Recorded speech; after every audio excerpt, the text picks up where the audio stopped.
David's English podcast. Like, comment, share. What if everything you thought you knew about Christmas was only half the story? Today, we're going deeper than presents and decorations. Stay with me. Hello, my friends. Welcome back to David's English podcast. I'm David, and I'm so happy you're here with me today. If this is your first time watching, welcome. This is a place where we learn English together in a calm, natural way. No stress, no pressure, just you, me, and the English language. Today's topic is special because it's about something millions of people around the world celebrate every year: Christmas. But we're not just talking about Santa Claus or Christmas trees. No, today we're exploring something deeper. We're talking about the real meaning of Christmas. Now, I know some of you celebrate Christmas, and some of you don't. That's perfectly fine. This lesson is for everyone, whether you celebrate or not. Understanding Christmas helps you understand English-speaking cultures better, and that's important for your English journey. So get comfortable, maybe grab a cup of tea or coffee, and let's begin this lesson together. What is Christmas? Let me start with a simple question. What is Christmas? If you ask most people, they'll probably say, it's a holiday in December. We give presents. We eat special food. We spend time with family. And yes, all of that is true. But there's more to the story. Christmas is celebrated on December 25th every year. For Christians, this day celebrates the birth of Jesus Christ. That's why it's called Christmas.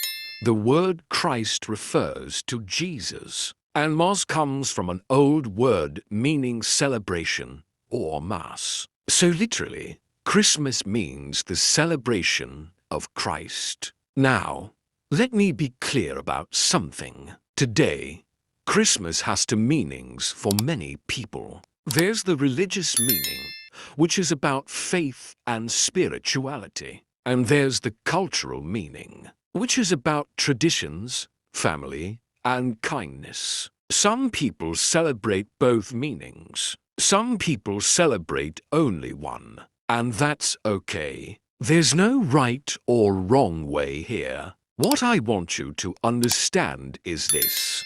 At its heart, Christmas is about love, hope, and new beginnings. Those are universal ideas. Ideas that connect all of us, no matter where we come from. Let me give you an example. Imagine it's December 25th.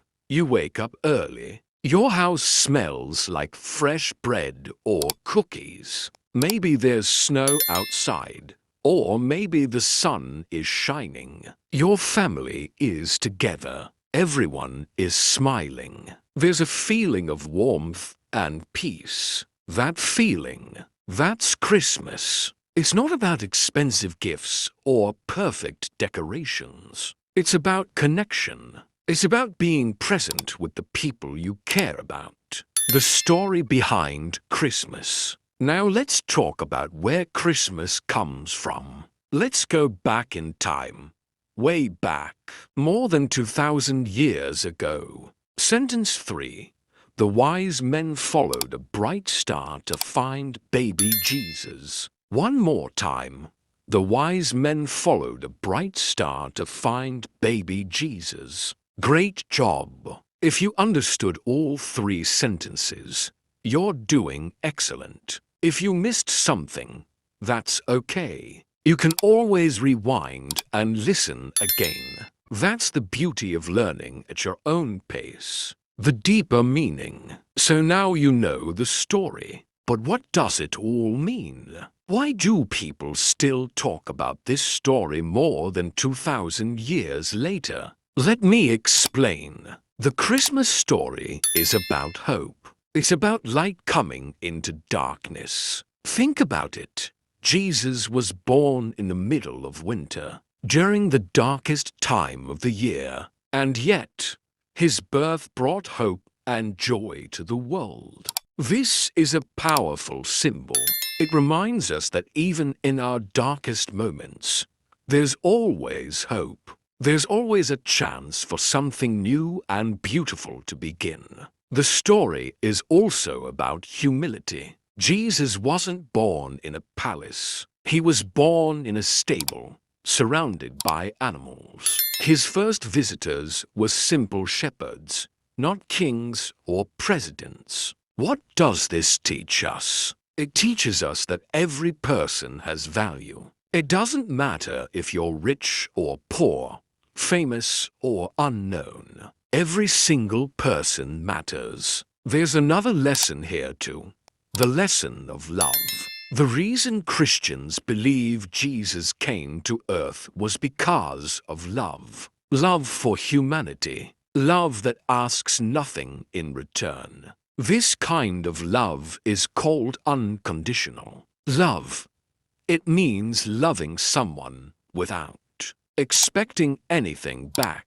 It means caring about others simply because they exist. That's the heart of Christmas. It's not about what you receive. It's about what you give. It's about kindness, generosity, and compassion. Let me share something personal with you. When I was younger, I used to think Christmas was all about the presents. I would make a list of everything I wanted, and on Christmas morning, I'd rush to the tree to see what I got. But as I got older, something changed. I started to realize that the best part of Christmas wasn't receiving gifts. It was giving them. It was seeing the smile on someone's face when they opened something I had chosen just for them. That shift in perspective changed everything for me. It made Christmas so much more meaningful. And here's the thing. You don't need to celebrate Christmas to apply this lesson. The idea of giving and loving without expecting anything in return, that's something we can practice every single day. Think about it. When was the last time you did something kind for someone? Just because. Maybe you helped a neighbor carry groceries. Maybe you sent a message to a friend who was feeling sad. Maybe you smiled at a stranger. These small acts of love, they matter. They make the world a little bit brighter. How people celebrate Christmas today. Now let's talk about how people celebrate Christmas in modern times. If you walk through any city in December, especially in Western countries, you'll see Christmas everywhere. There are lights on the streets. There are decorated trees in windows. Stores play Christmas music. People wear red and green. But how do people actually celebrate? Well, it depends on the family and the culture. But there are some common traditions. First, there's the Christmas tree. Many families put up a tree in their home. It's usually a pine tree or a fir tree. They decorate it with lights, ornaments, and a star on top. The star represents the star that guided the wise men to Jesus. Under the tree, people place presents wrapped in colorful paper. On Christmas morning, everyone gathers around the tree to open the gifts together. Then there's Christmas dinner. This is a big meal shared with family and friends. In some countries, people eat turkey or ham. In other countries, they eat fish or lamb. Every culture has its own special dishes. Many families also go to church on Christmas Eve or Christmas Day. They sing Christmas carols. Carols are traditional songs about the Christmas story. Songs like Silent Night or O Holy Night. There's also the tradition of Santa Claus. Santa is a jolly old man with a white beard and a red suit. According to the legend, Santa lives at the North Pole with his elves. On Christmas Eve, he flies around the world in a sleigh pulled by reindeer. He delivers presents to children who have been good all year. Now, Santa Claus isn't part of the religious Christmas story. He's a cultural addition. But for many children, Santa is a magical part of Christmas. It's about wonder and imagination. Another beautiful tradition is giving to those in need. Many people donate food,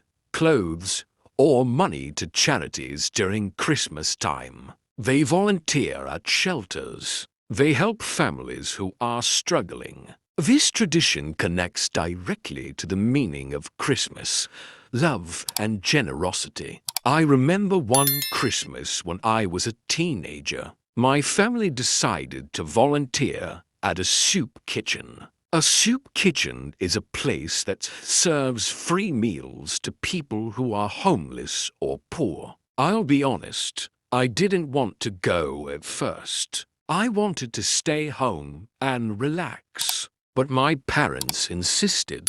When we got there, I saw so many people, families, elderly people, young people. All of them needed help. And as I served them food and talked with them, something shifted inside me. I realized how lucky I was. I had a warm home. I had food. I had people who loved me. And these people, through no fault of their own, didn't have those things. That experience taught me more about the meaning of Christmas than any present ever could. Before we continue, I want to say something quickly. If you're enjoying this lesson, I'd really appreciate it if you could subscribe to this channel. It helps me create more content like this for you. And if you have friends or family who are learning English, share this video with them. Learning together is always more fun than learning alone. Okay, let's keep going. Vocabulary and phrases. Now I want to teach you some useful vocabulary and phrases related to Christmas. These will help you talk about Christmas in English. Let's start with some basic words. Manger. This is the feeding box where baby Jesus was placed. You can use it in a sentence like this. In nativity scenes, you often see baby Jesus lying in a manger. Shepherd, a person who takes care of sheep.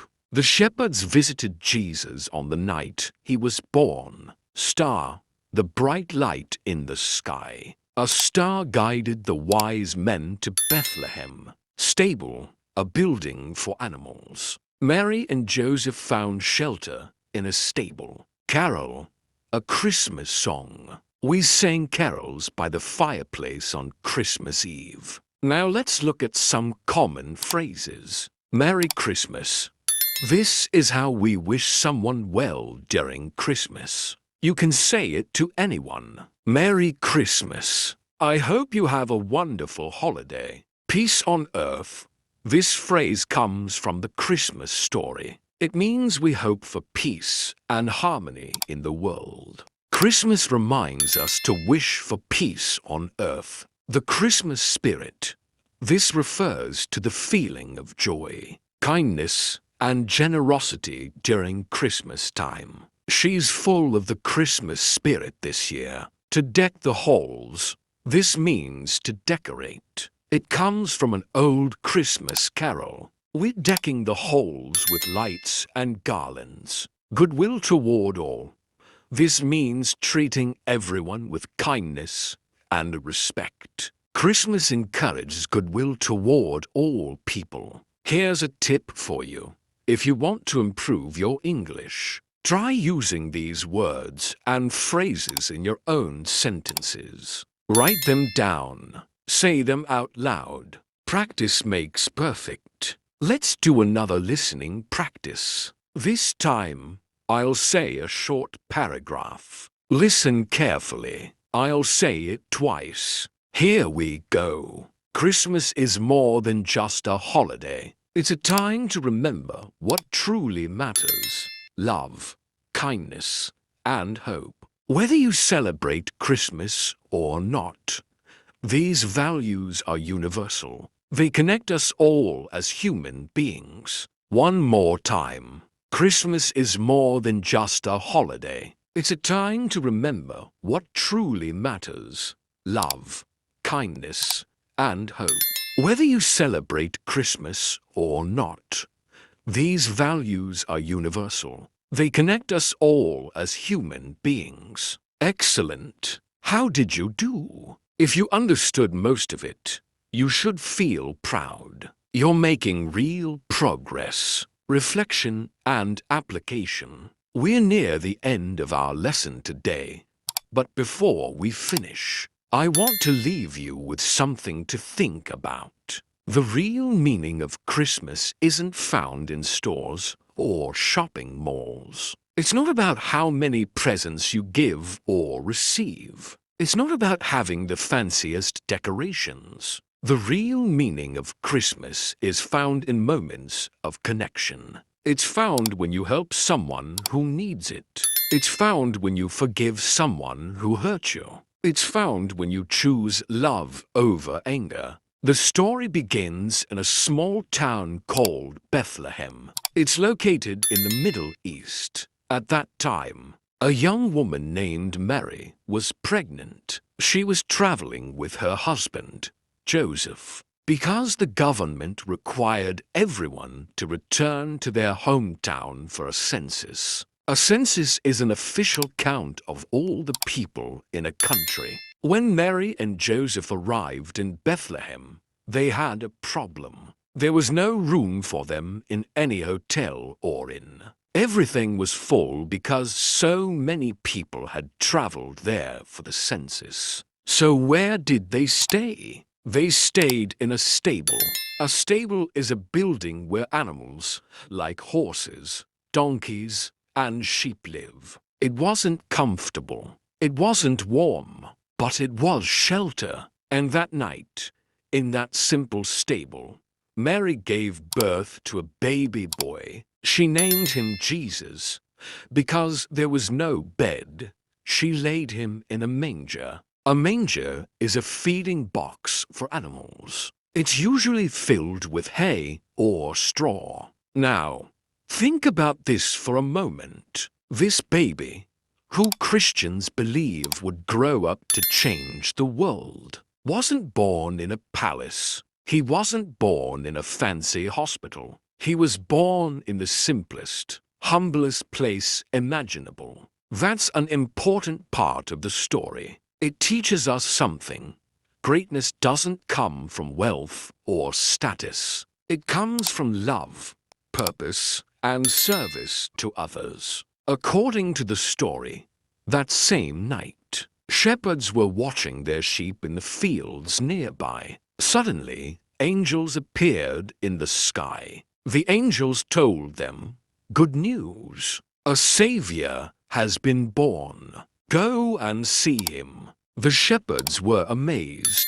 They hurried to the stable and found Mary, Joseph, and baby Jesus, just as the angels had said. There's another part of the story too. Far away in the east, there were wise men. Some people call them the three kings or the magi. These men studied the stars. They noticed a special, bright star in the sky. They believed it was a sign that a great king had been born. So they followed the star. They traveled for many days, maybe even weeks or months. And eventually, the star led them to Jesus. They brought him gifts: gold, frankincense, and myrrh. These were very valuable gifts. Gold represents kingship.